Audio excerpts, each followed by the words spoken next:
مواكبنا بنيناها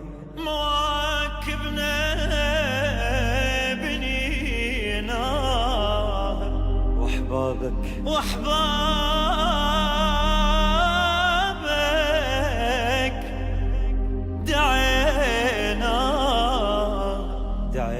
دعيناه نخدم الزاير يا والي لبيك يا حسين نسهر وياه الليالي لبيك يا حسين. أحبتي المشاهدين الكرام، أهلا ومرحبا بكم في هذه التغطية الخاصة التي من خلالها نسلط الضوء على مدى خدمة هذه المواكب لزوار أبي الأحرار الإمام الحسين عليه السلام.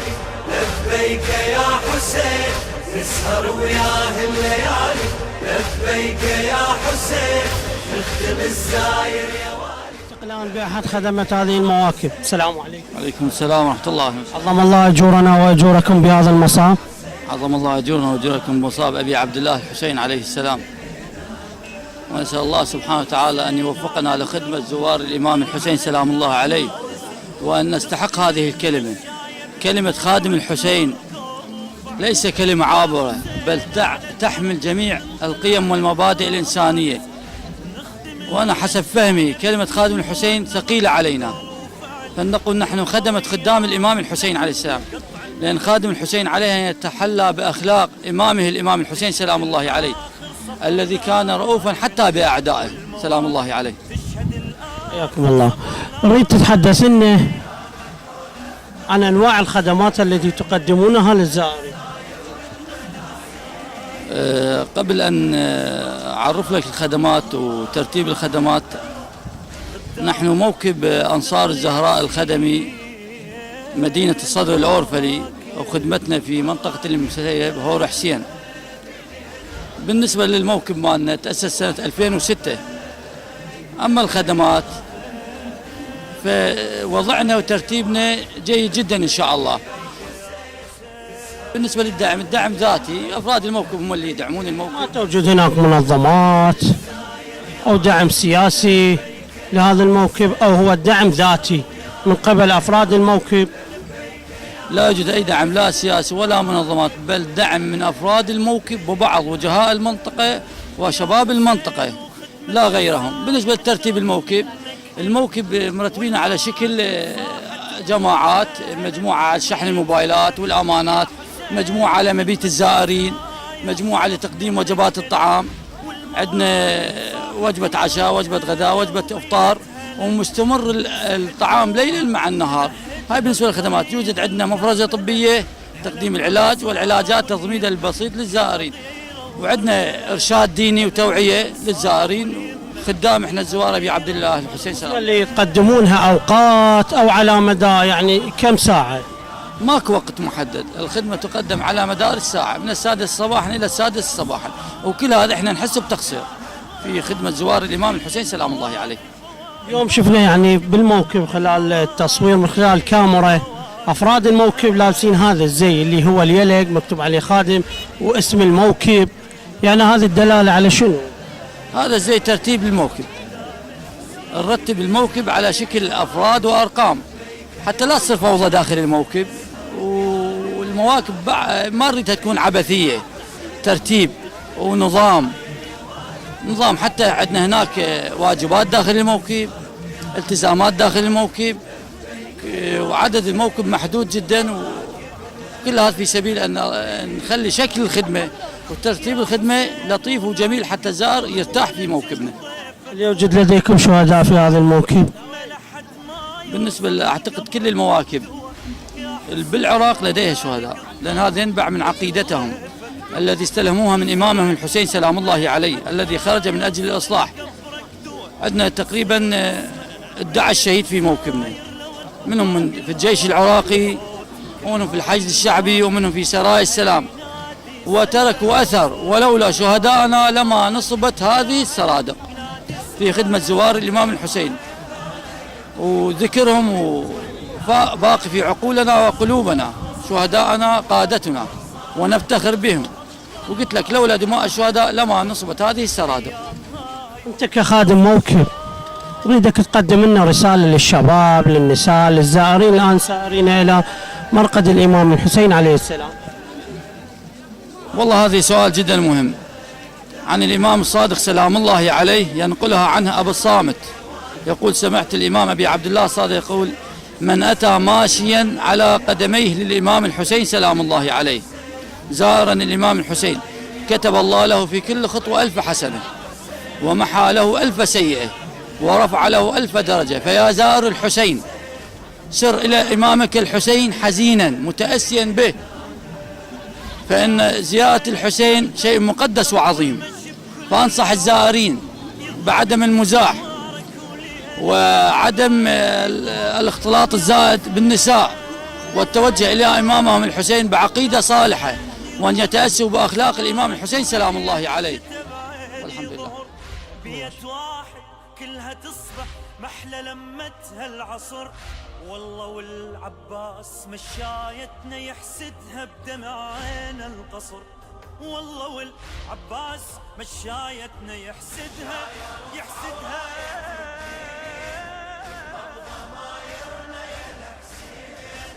ونلتقي الآن بخادم آخر في موكب أنصار الزهراء. السلام عليكم. عليكم السلام ورحمة الله وبركاته. عظم الله أجورنا وأجوركم بهذا المساء. أجورنا وأجوركم بهذا المصاب. حج بس نريد تعرفونا عن اسمك والخدمة اللي تقدمها بهذا الموكب. خادم الحسين ناجح عبد الله حسين الدراج. قهوة نسوي، أكل، هذا خدمة للزوار، ماء، شاي، هذا النغل. ما هاي اصول العرب والعشاير والديوان قبل.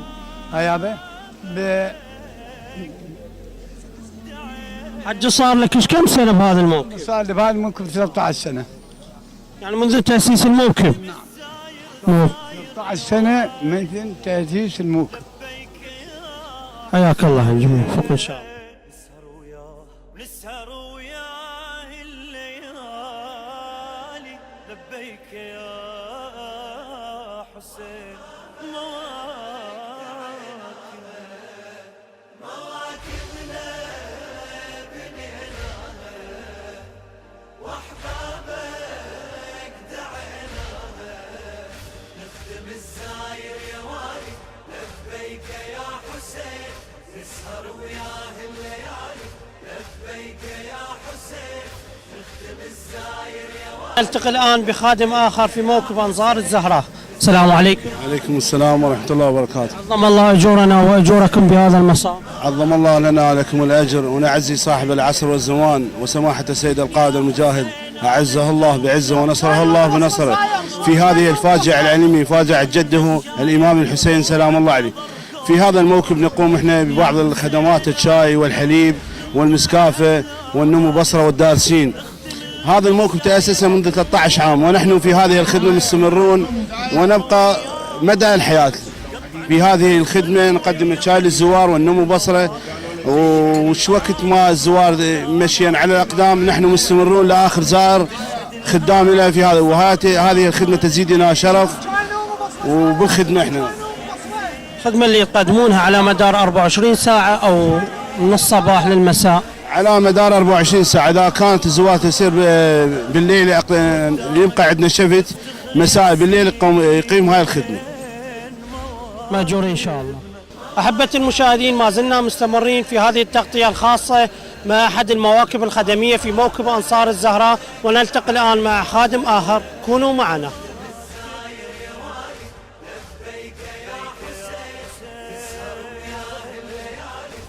السلام عليكم. السلام ورحمة الله وبركاته. عظم الله لكم الأجر وأجركم إن شاء الله. نعزي صاحب العصر والزمان ومراجعنا العظام وسماحة السيد القائد مقتدى الصدر باستشهاد الإمام الحسين، وهي زيارة الأربعين الإمام الحسين.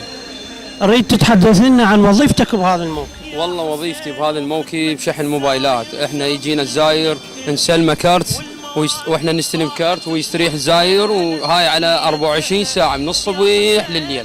شفتين مسوينها بيناتنا الزوار، ونسأل الله سبحانه وتعالى التوفيق إن شاء الله للزوار ويرجعون سالمين غانمين.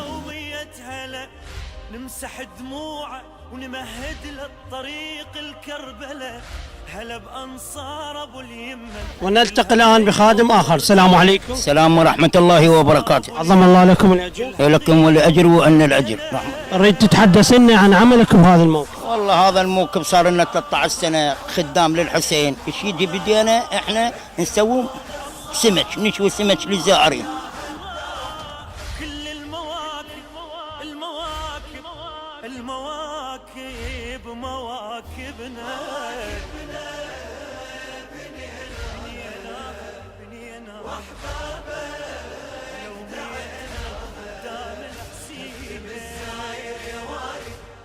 السلام عليكم. عليكم السلام ورحمة الله. عظم الله لكم الأجر. وأجرنا وأجوركم إن شاء الله بهذا المصب الجلل. أولا نعزي أنفسنا والإمام الحجة عجل الله فرجه والمراجعنا العظام والعالم الإسلامي وسماحة السيد القائد المفدى مقتدى الصدر بذكرى زيارة أربعينية الإمام الحسين عليه السلام. أنت كخادم عنوان وظيفتك بهذا الموكب؟ عدة وظائف، منها اليوم اللي قدمه جاي نقدم مشويات اللحوم لزوار أبي عبد الله الحسين وكثرة من الخدمات وغيرها. ما زالت هذه الخدمة مستمرة على مدار الساعة أو متقطعة؟ نعم، الخدمة مستمرة من الصباح حتى بعد صلاة المغرب والعشاء. هذه الخدمة مستمرة بأنواع الأطعمة والأشربة وغيرها.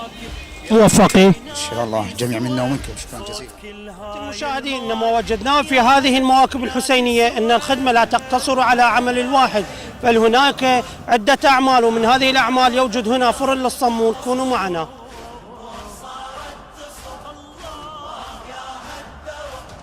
أيام هاي وتخلص شلون مواكبنا بنينا وأحبابك دعينا نخدم الزاير يا والي لبيك يا حسين نسهر وياه الليالي لبيك يا حسين نخدم الزاير. نلتقي الآن بأحد خدمة موكب أنصار الزهراء في فرن الصمون. السلام عليكم. وعليكم السلام ورحمة الله وبركاته. عظم الله لكم الأجر. ولكم إن شاء الله الأجر، ونعزي الأمة الإسلامية والعالم الإسلامي أجمع وسماحة الأخ المجاهد مقتدى الصدر دام عزه بمناسبة أربعينية الإمام الحسين. اليوم ما رأيناه من خدمة كفريق متجانس، فريق عمل في فرن الصمون. اليوم شفناك تخبز، هل هذه الخدمة مستمرة على مدى ساعات متأخرة من الليل أو متقطعة؟ هل يوجد الشيف الثاني؟ نعم شيء أكيد، الخدمة مستمرة على مدار ساعات، وهناك شيفت آخر إذا كان العمل متواصل حسب الطلب.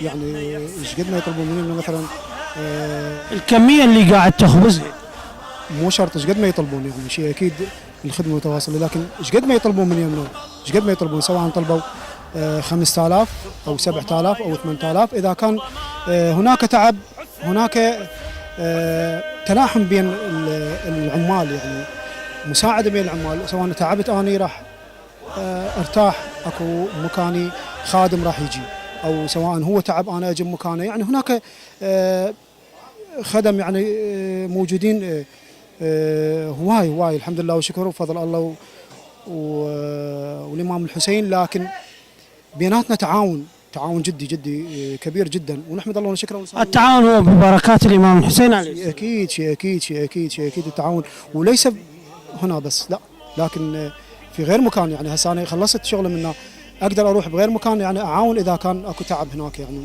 واحد يعني مثلا يقول لي تعال عاوني شيء اكيد، او بدون ما يقول لي انا اخدم او اساعد. موفقين ان شاء الله. موفق الجميع ان شاء الله بحق محمد وال محمد، نسال الله ورسوله القبول ولو شيء قليل، والحمد لله رب العالمين، والصلاه والسلام على اشرف خلقه محمد واله الطيبين الطاهرين.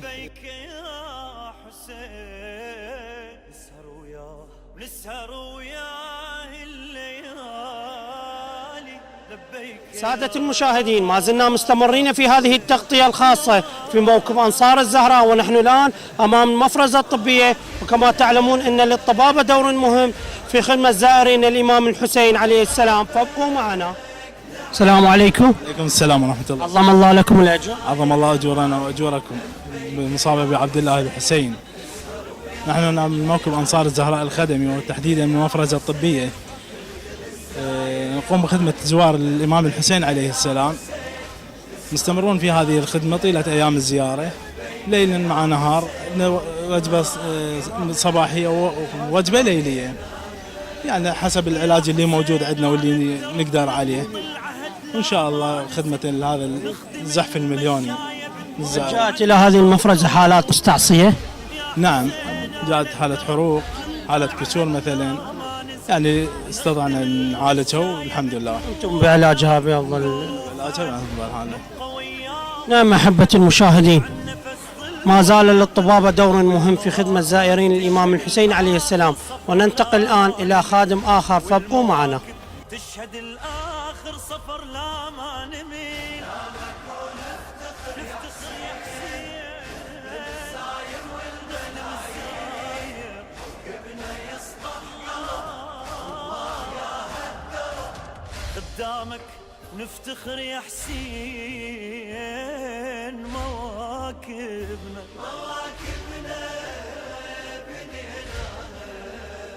السلام عليكم. السلام ورحمة الله. عظم الله لكم الأجر. ولكم الأجر والثواب. قال الله في محكم كتابه الكريم: بسم الله الرحمن الرحيم، ومن يعظم شعائر الله فإنها من تقوى القلوب. نعزي صاحب العصر والزمان باستشهاد سيدنا ومولانا الإمام الحسين وأخيه أبو الفضل العباس، وأيضا نعزي مراجعنا العظام وسماحة حجة الإسلام والمسلمين السيد مقتدى الصدر. اليوم كخدام في موكب أنصار الزهراء، الخدمة اللي قاعد تقدمها للزائرين، الخدمة احنا هنا يعني على المخبز يجون يعني وجبة الصبح والظهر وبالليل، يعني شو وقت ما يردون خبز احنا نجهز لهم خبز. اي. هل هناك شفت ثاني او بس شفتكم يعني اللي يقدم هاي؟ لا، احنا هنا 6 نفرات، يعني يشتغلون 3 النوبة نخلص نروح نرتاح، يجون ورانا هم يشتغلون يعني ماشي.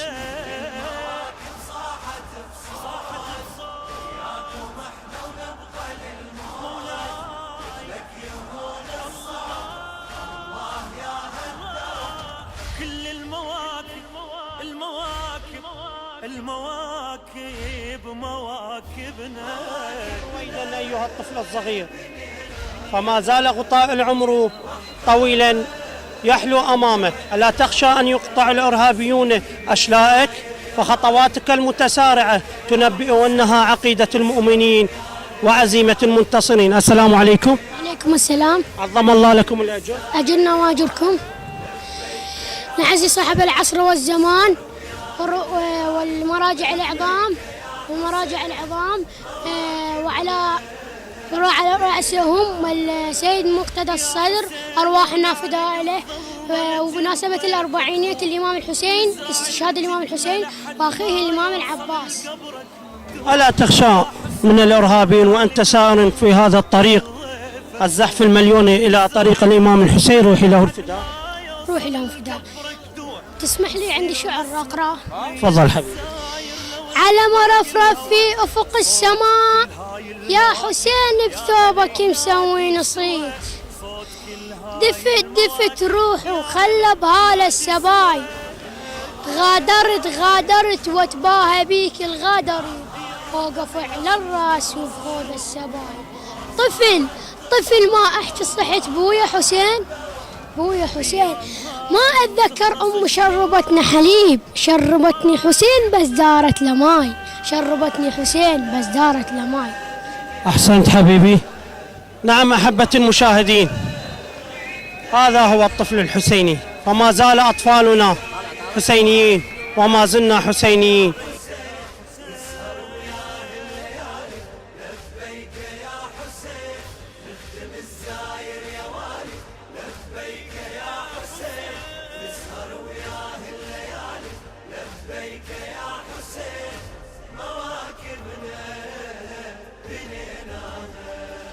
الإمام الحسين توجد معاني وصور كثيرة، ومن هذه الصور وهي صورة أخرى نجد هؤلاء الشباب قد جندوا أنفسهم لخدمة زوار الإمام الحسين عليه السلام وهي غسل الأواني. السلام عليكم. عليكم السلام ورحمة الله. عظم الله لكم الأجر. ولكم الأجر إن شاء الله. نعز العالم الإسلامي ومراجعنا العظام وسماحة السيد القائد مقتدى الصدر بذكرى 400 الإمام الحسين عليه السلام. نحن نقوم بهذه الخدمة بغسل الأواني للزائرين ونكملون الطبخ نجيب الأواني اللي جاي نغسلها لخدمة زوار الإمام الحسين عليه السلام. موفق إن شاء الله. نعم أحبة المشاهدين، ما وجدت هذه الصورة، إنما هؤلاء الشباب قد جندوا أنفسهم في خدمة أخرى وهي خدمة الزائرين وهي غسل الأواني. كونوا معنا.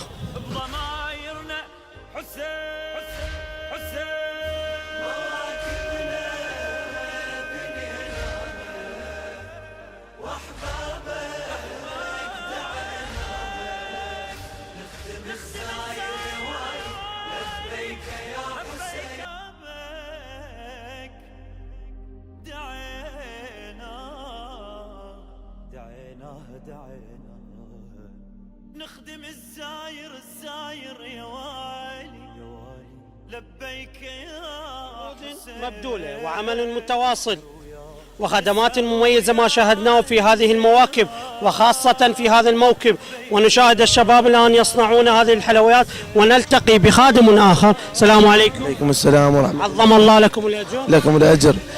بسم الله الرحمن الرحيم. ذلك ومن يعظم شعائر الله أنها من تقوى القلوب.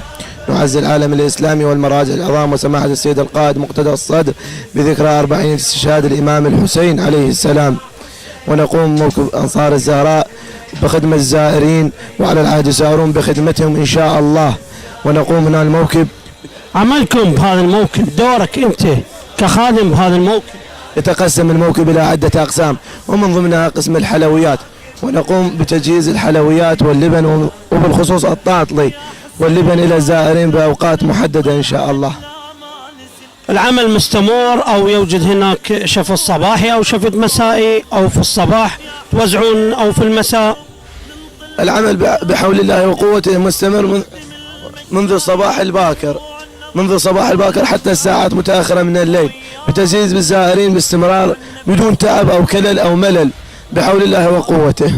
زين، بس الحلويات اللي يصنعونها بس الطاطلي أو غير أنواع يوجد من الحلويات؟ يوجد أصناف منها، ولكن في الوقت الحالي نقوم بتقديم الطاطلي وتجهيز من الساعات الصباح الأولى بتجهيز العجين الطاطلي أو الحلاوة للطاطلي، ويقوم بتجهيز أيضا اللبن إلى الزائرين الكرام. موفق إن شاء الله في ميزان أعمالكم. نفتخر يا حسين مواكبنا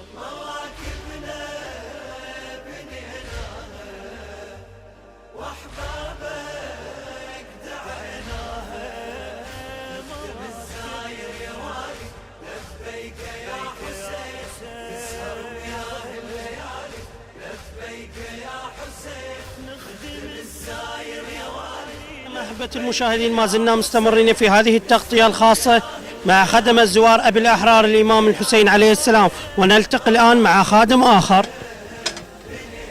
السلام عليكم. عليكم السلام ورحمة الله وبركاته. عظم الله لكم عظم الله لكم الأجر. نستغل هذه الفرصة لتقديم التعازي إلى الإمام المهدي عجل الله تعالى فرجه يسر الله مخرجه، ونعزي العلماء تاسيما السيد القائد سماحة السيد القائد مقتدى الصدر في هذا المصاب الجلل، وهي ذكرى 400 الإمام الحسين عليه السلام.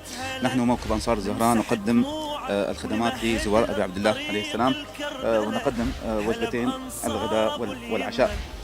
العمل متواصل أعتقد رأيكموه في خلال جولتكم. الخدام متفانين. نحن خدمة الموكب نعتمد على التمويل الذاتي، لا توجد هيئة سياسية أو منظمة تدعم الموكب، والعمل خالص لله إن شاء الله. موفق إن شاء الله. إن الحسين عليه السلام ليس لطائفة واحدة بل لجميع الطوائف والعالم كله، كما تشاهدون في الصورة الآن في الزحف المليوني هناك من جنسيات مختلفة عربية وأجنبية، وهؤلاء الزوار إيرانيين من الجمهورية الإسلامية الإيرانية. السلام على حسين. يا حسين يا حسين بيك يا حسين بالفضل عباس عليهم السلام. موفق إن شاء الله.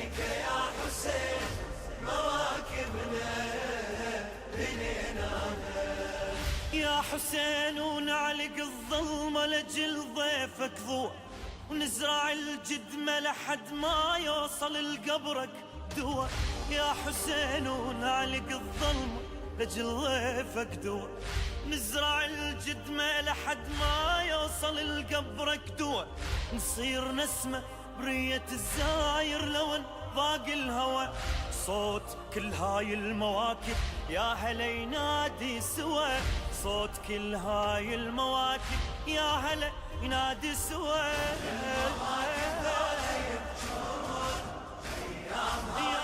أيام وتخلص شلون صارت تصف الله يا هالدرب. أيام هاي وتخلص شلون مواكبنا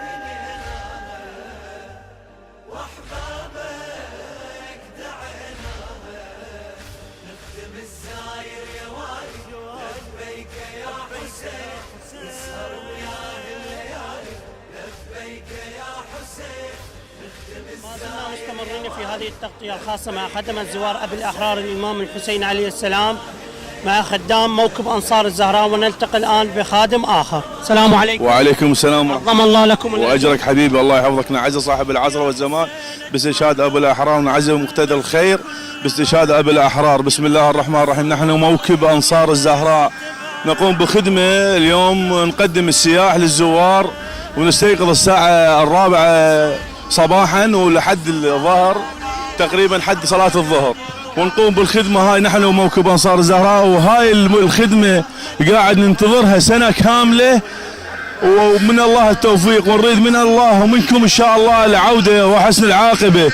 ونريد إن شاء الله الخير إلنا وإلكم، واللهم يستر الزوار ويستركم ببركة الصلاة على محمد وآل محمد.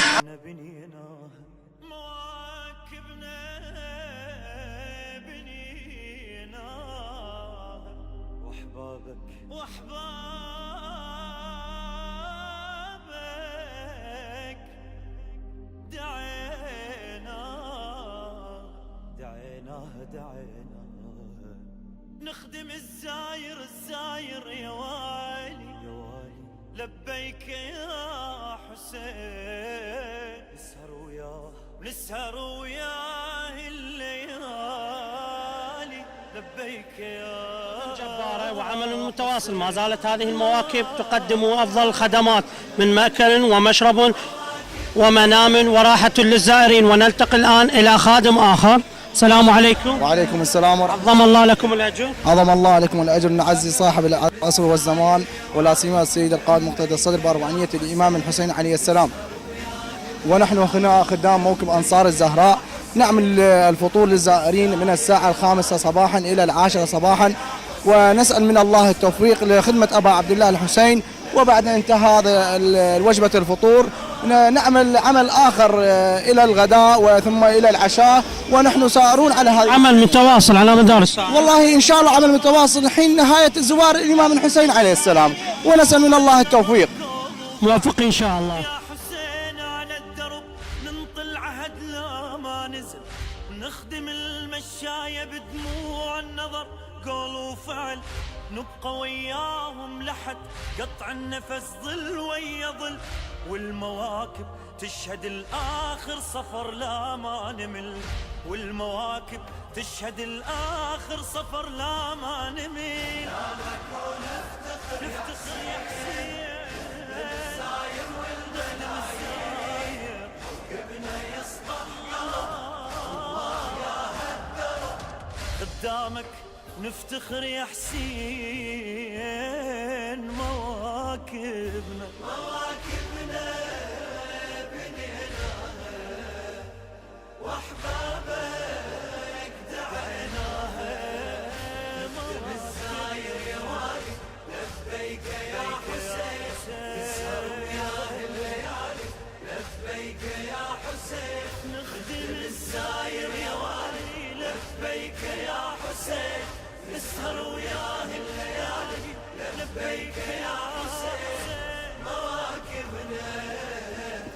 نعم أحبة المشاهدين، كما شاهدتم في الصورة يوجد قسم للتنظيف في هذا الموكب، ونلتقي الآن مع أحد أفراد الموكب. السلام عليكم. وعليكم السلام ورحمة عظم الله لكم الأجر. عظم الله لنا ولكم الأجر بأربعينية الإمام الحسين. نعزي صاحب العصر والزمان ومراجعنا العظام والسيد القائد مقتدى الصدر عزه الله بأربعينية الإمام الحسين عليه السلام. يتكون موكب أنصار الزهراء بعدد أقسام من العمل ولكل الخدام له عمله، ونحن عملنا هي النظافة، سالي من الله تعالى القبول وصالح الأعمال. موفقين إن شاء الله.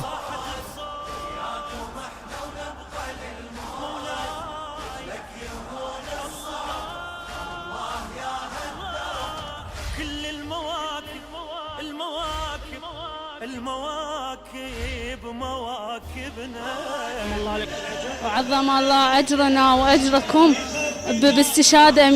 باستشهاد الإمام الحسين عليه السلام، ونعزي صاحب العصر والزمان بمصاب الإمام الحسين والإمام أبو فضل العباس والسيدة زينب عليها السلام بهذه المصيبة الفاجعة التي فجعت الأمة الإسلامية بهذه الشهادة العظمى. من يا محافظة؟ من بغداد. ما واجهتم مصاعب متاعب؟ لا ما واجهنا، كلش يعني تمام. الخدمة شلون شفتوها؟ الخدمة كلش زينة، والناس ما قصروا ويانا ولا الخدام قصروا ويانا. موفقين إن شاء الله.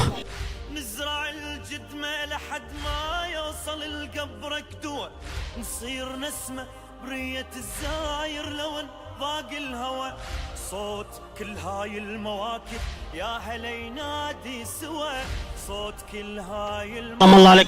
أجرنا وأجركم إن شاء الله. من رايحة إن شاء الله؟ رايحة مشاهد السيد ومولاي أبا عبد الله الحسين عليه السلام. نعزي العالم الإسلامي ومراجع العظام باستشهاد سيد ومولاي أبي عبد الله الحسين، وإحنا إن شاء الله على طريق هاي المشاية وكلنا رايحين إن شاء الله، وماكو أي تعب إن شاء الله. ما واجهتم متاعب مصاعب؟ ماكو أي متاعب، ماكو أي تعب. من أي محافظة؟ من بغداد إن شاء الله. موفقين إن شاء الله.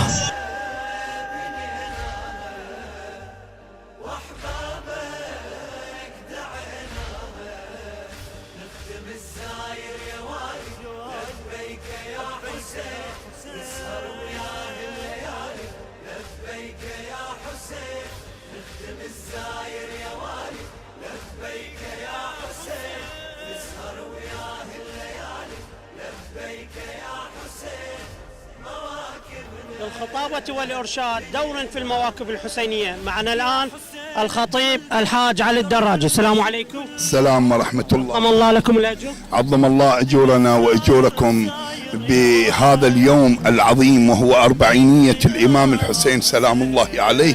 وأنا أعتبره هذا اليوم هو من أيام زينب الحوراء سلام الله عليها. حاج نريد تتكلم لنا عن أهداف ثورة الإمام الحسين المحتملة. سلام الله عليك يا أبا عبد الله الحسين. أعوذ بالله من الشيطان الرجيم.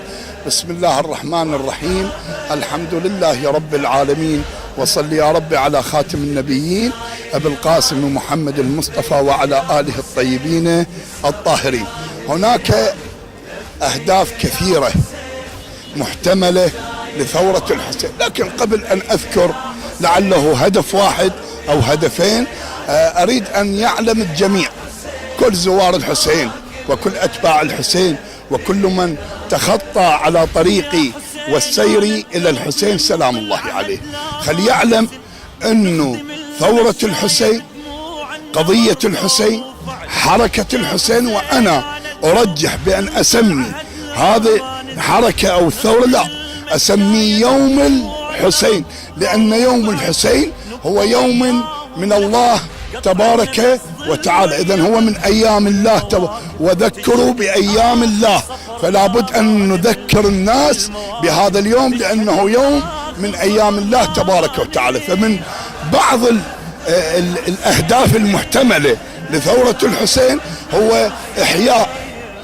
إحياء شعائر الإمام الحسين سلام الله عليه، إحياء مجالس الإمام الحسين، إحياء زيارة الحسين مشيا على الأقدام. وأنا أذكر لكم موقف، هذه الزيارة توقفت في المشي، ولكن جاء هذا الرجل العظيم الذي جدد المشي والسير إلى قبر الحسين سلام الله عليه، ألا وهو السيد الشهيد محمد صادق الصدر في سنة 1995، حيث كانت الناس يخافون من المشي والذهاب إلى قبر الحسين، لكن جاء وأفتى بفتوى بمشي والسير إلى قبر الحسين سلام الله عليه. فأنا أسميه مجدد المشي للسير إلى قبر جده الحسين سلام الله عليه، جد المولى المقدس محمد صادق.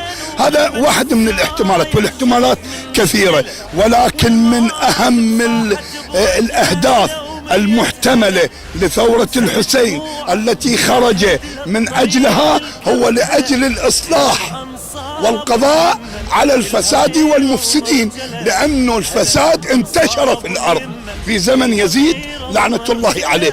ولذلك صرخ ونادى الإمام الحسين عليه السلام بهذه الصرخة بسبب خروجه إلى حرب الأعداء والفاسدين لإصلاحهم، عندما قال: ما خرجت أشرا ولا بطرا ولا ظالما ولا مفسدا، إنما خرجت لطلب الإصلاح في أمة جدي محمد صلى الله عليه وآله وسلم. لماذا يا أبا عبد الله؟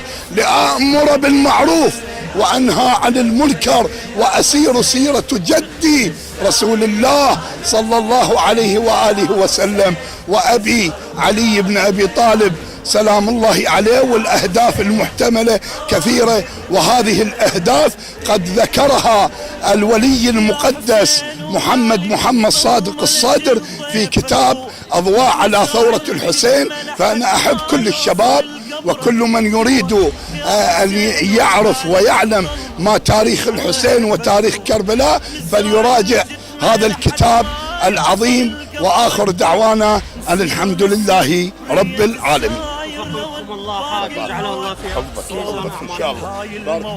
حب أبدي وعشق سرمدي، هنا تقف الكلمات عاجزة عن هذا الوصف المهيب، ولكن القلب الذي يحمل هذا الحب العظيم ما زال شابا يافعا يتوق للقاء معشوقه ليقطع حديد المسافات الشاسعة.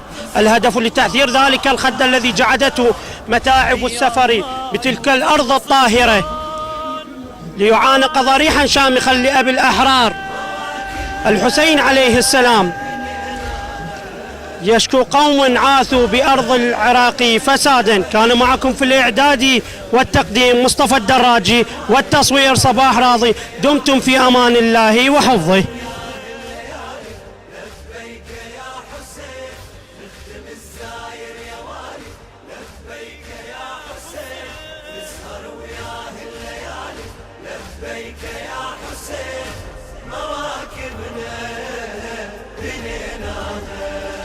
يا حسين أجمل درب المشي بكل العمر، يضوي من زوارك وليل الشتاء بعيني ظهر.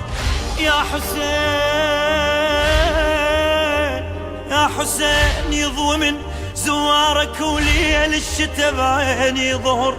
بيت واحد كلها تصبح محلى لمتها العصر، والله والعباس مشايتنا يحسدها بدمع عين القصر. والله والعباس مشايتنا يحسدها ضمايرنا يا الحسين حسرة لما انتطق الله يا هالدرب، تبقى بضمايرنا حسين.